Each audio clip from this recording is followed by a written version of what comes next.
Hello my dear friends, आज मैं आपके लिए लेके आई हूँ DLED फर्स्ट ईयर का 2021 का paper understanding language and early language development, भाषा बोध एवं प्रारंभिक भाषा विकास।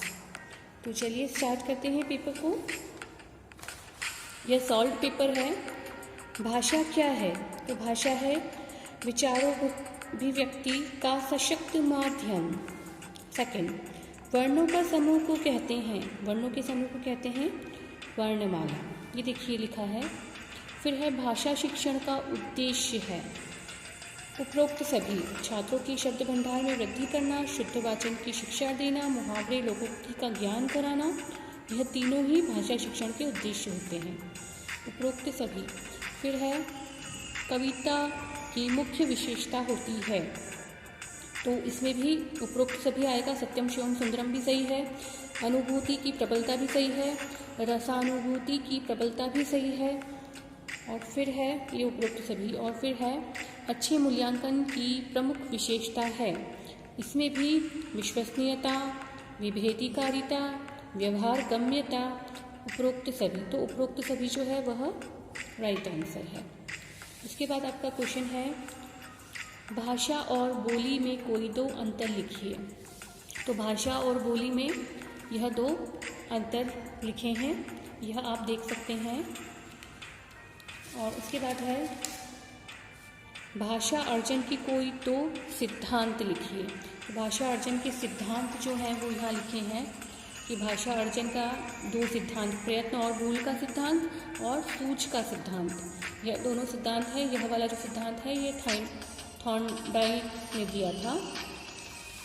अब देखिए उसके बाद है उपचारात्मक शिक्षण क्या है। उपचारात्मक शिक्षण, तो उपचारात्मक शिक्षण यह है, डेफिनेशन लिखी है यहाँ पे। और यह इसके बाद दे रखा है कहानी की कोई दो परिभाषा दीजिए। तो कहानी की दो परिभाषाएं यहाँ पे दी है, चार्ल्स वेरेट के अनुसार और कोपोल्ड नाइट के अनुसार। यह दो आप और भी कोई सी लिख सकते हैं, कहानी की जो भी परिभाषाएं हैं, और भी परिभाषाएं होती हैं। उसके बाद क्वेश्चन है यात्रा वर्णन के विभिन्न सोपानों के नाम लिखिए, लाभ लिखिए।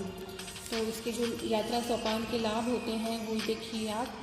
यह हमारे ज्ञान में वृद्धि करता है और यह स्वास्थ्य के लिए अनिवार्य होता है, और इससे हमारा दृष्टिकोण विस्तृत होता है और संसार के व्यवहारिक ज्ञान की हमें प्राप्ति होती है। इसके बाद जो 7वां क्वेश्चन है इकाई योजना की दो विशेषताएं लिखिए। तो इकाई योजना की विशेषता क्या क्या होती है, 3 लिखी है यहाँ पे मैंने। इकाई योजना में किसी उद्देश्य के लिए क्रियाकलापों का उचित विवेकपूर्ण संगठन होता है, यह और यह। देखिए इसके बाद क्वेश्चन नंबर 8 जो है मौखिक लेखन क्या है, इसके महत्वपूर्ण बिंदु लिखिए। यह 2 क्वेश्चन हैं और दोनों में से आपको कोई सा भी एक करना है।